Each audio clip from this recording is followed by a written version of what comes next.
Newsroom. Okay, so there are those who hate birthdays for all the obvious reasons. We're not going to go there. At the France 24 debate, though, we relish the chance to mark a milestone. World news is such a roller coaster ride with what's urgent, what's live. Very often that clouds our view of the bigger picture. 5 years ago, when this channel and this very show were launched, the concept was a simple one. Let's try to look at the world as seen from Paris. Today, we're going to be true to that spirit with French writer and filmmaker Claude Lanzmann, whose film credits include Shoah and whose memoirs, The Patagonian Hare, come out in English next March. Thanks for being with us. Yes. From Brussels, we're going to hope to be joined by the Vice President of the European Commission, Viviane Reding. She's the EU Justice Commissioner as well. Journalist Stephen Clark, whose latest book, 1,000 Years of Annoying the French, borders on the delusional. Actually, in fairness, it's very funny and very well researched, I might add. Also with us from Washington, Financial Times and Weekly Standard columnist Christopher Caldwell, author of Reflections on the Revolutions in Europe, Immigration, Islam, and the West.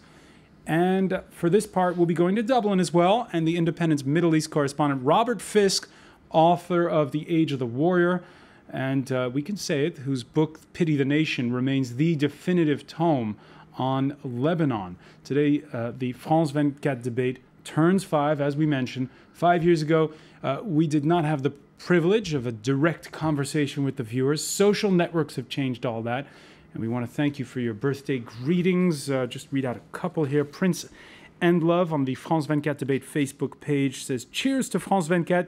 Keep going strong. Hope you continue to be objective." As to your biggest story of the past 5 years, we've been asking you that. Well, here's what Adabong wrote.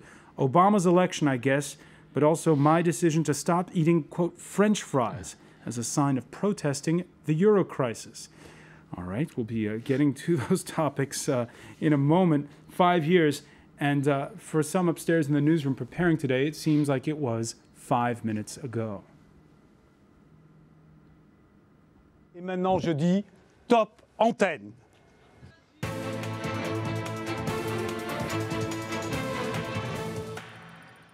Allons enfants de la patrie, le jour de gloire est arrivé.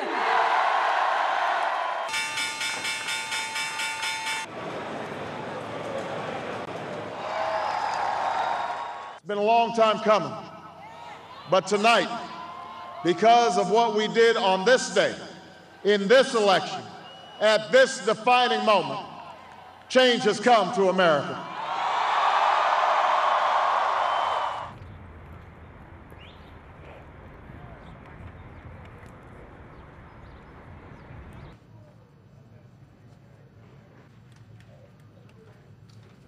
We are very excited to announce we have 500 million active users on Facebook.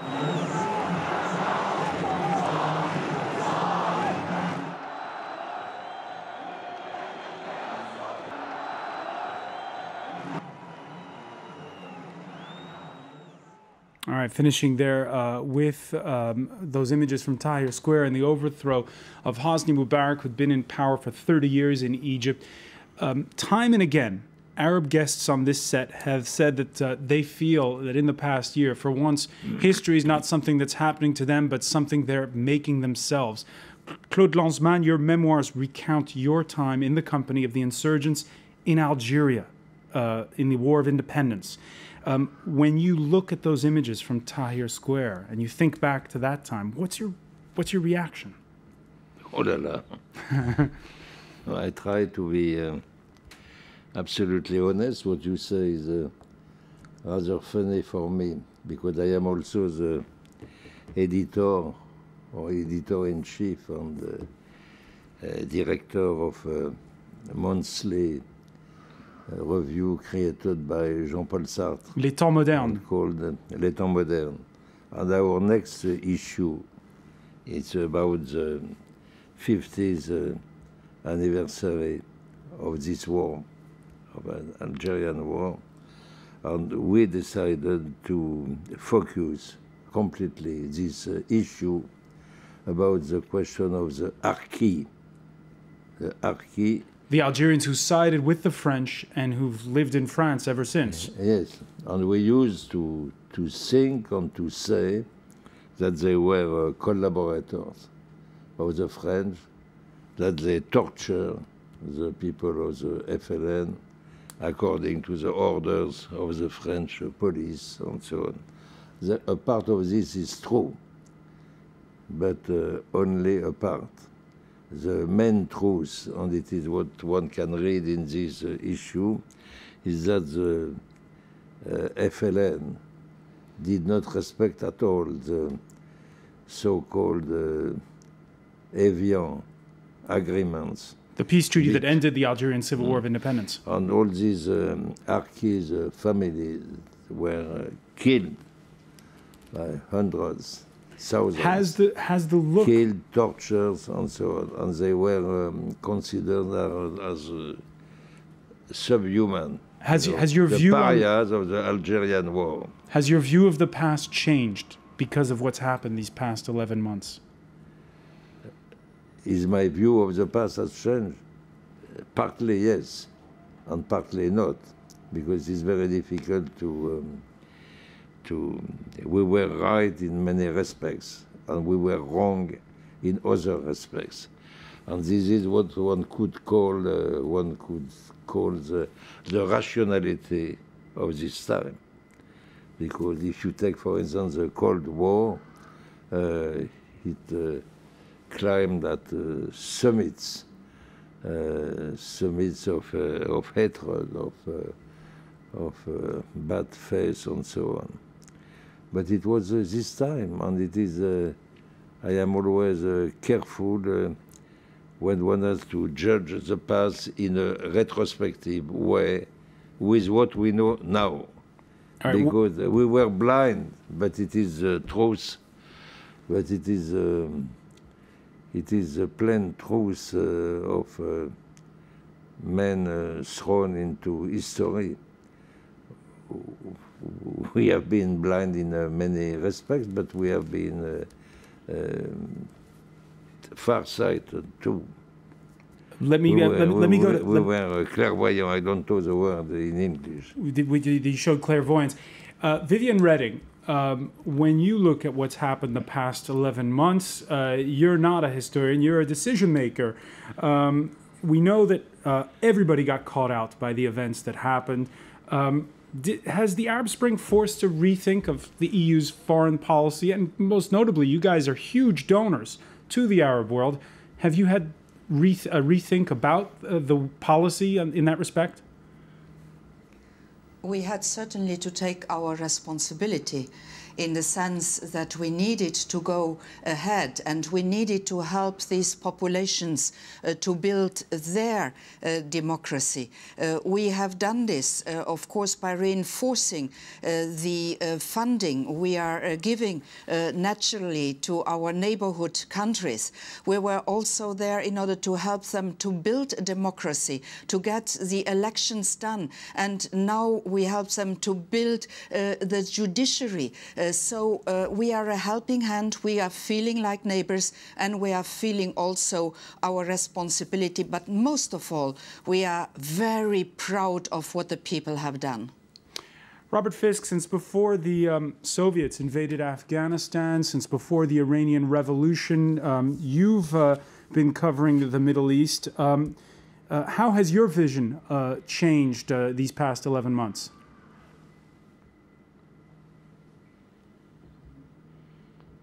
Revolutions, and it's beginning to change again now, because certainly in Egypt, and I just come back 2 days ago from Cairo, I live in Beirut in fact, I've been watching the same structure and framework of the Mubarak dictatorship continuing to rule through the army, where a field marshal effectively is a dictator of the country. Revolutionaries from January, February are being arrested, tortured. Women are having virginity tests from soldiers. Pretty terrible situation. We've had elections in which clearly the Islamic parties, particularly the Muslim Brotherhood, are now cozying up to the army. are going to take power primarily in the next parliament.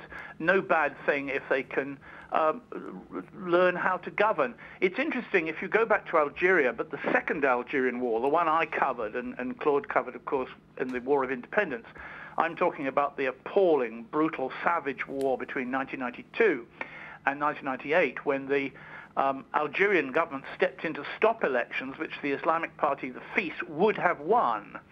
And it did not lead, of course, the same, military rule, if you like. It did not lead to peace. It led to a war in which up to 250,000 Algerians were butchered. So at least the army in Egypt is letting the election go ahead, albeit I think it has some secret deals with those who are winning. But having said that, yes, obviously, I couldn't believe in February when Mubarak stepped down, I couldn't believe I had stayed on in the Middle East for 35 years and seen such a change. I don't call it an Arab Spring, by the way, because it's already winter. It's an Arab awakening, and I don't think you can go back on it. And the one thing that this has taught the world, as indeed the Lebanese and the Palestinians taught the world during Israel's bombardments of Lebanon, particularly its invasion of '82, is that once you lose your fear, you can never be re-injected with fear. So these people, even under a military rule, which Cairo, Egypt is at the moment, they will shrug it off.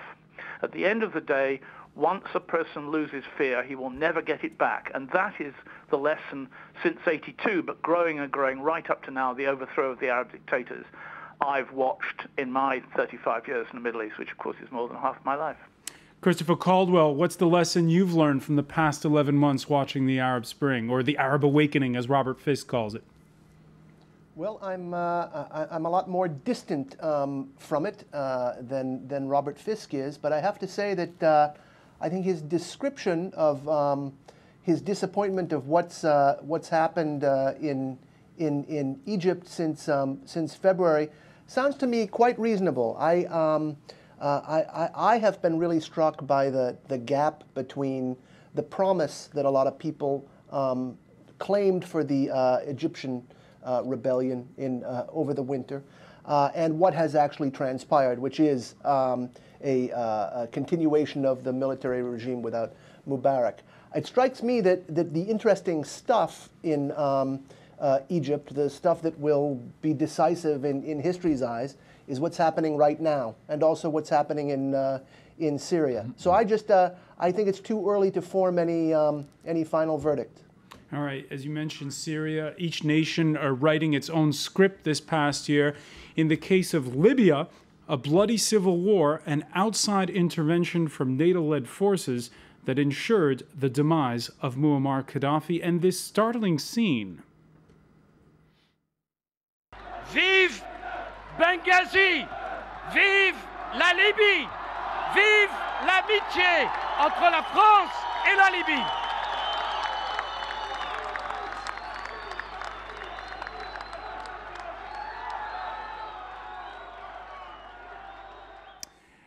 Stephen Clark, see David Cameron and Nicolas Sarkozy together in Benghazi. Quite startling. Well, wherever there's oil, you usually find politicians, don't you? So maybe not very startling. But you've just written a book about how these two countries are supposed to be at each other's throats. Well, they're there together looking to try and get the same things. You know, the fighting may start later. But what I find interesting about all this is these days, revolutions and wars, they become so immediate. You see what's happening every single day that the immediacy almost becomes too much. You don't really understand what's going on because, as you say, a revolution takes a long time. You know, the French Revolution took years to sort of settle down. In the French Revolution in 1789, what the people were actually asking for was a better monarchy. They wanted a king. They wanted a British-style constitutional monarchy. Actually, they wanted to be more like England, strange as that may seem. And it took years for waves of violence for things to work themselves out. Then Napoleon came back, so they had an emperor after the revolution. It took a very long time, and we're seeing things like day-to-day events, and we're so close. We just have no idea how it's gonna phase out. I just don't understand really what's going on, almost because I know too much. Waves of events are happening, and we don't know where it's going to end. Claude Lanzmann, Where will it end in Libya? I know you're critical of the way things have gone. Yes, absolutely. I was critical of the intervention in Libya. I was against. I was critical about the way it has been done. It has been arranged. I wrote it. I have no reason to hide this, but I don't like the idea that the intellectuals are can somehow dictate policy. We know that there's one French intellectual who's been very prominent yes. in policy making, yes, Bernard-Henri yes. Lévy. He was a friend of mine. I could say he is, but now we are not anymore in speaking terms. But I did not like at all the way it has been done. This is one thing. On the second thing, which is more important for me in my, I think that I am definitely against what is called droit d'ingérence, outside intervention, devoir d'ingérence, which is the fashion today. I think it's very dangerous to launch a war, and one has to be very careful. But that's always happened. I mean, the French helped the Americans in their revolution in 1776. It's always happened that large powers go in and help revolutions when they want them to happen. That's not, that's not new, really. Yes. Viviane Reding, what final word on this before we go to the break? We see that, for instance, in Kosovo, it happened a decade ago, and there are still forces there. You know when you go in, but you don't know when you come out. Yes. But you know what you are for going in. And you are going in for human dignity and for democracy and for social equilibrium.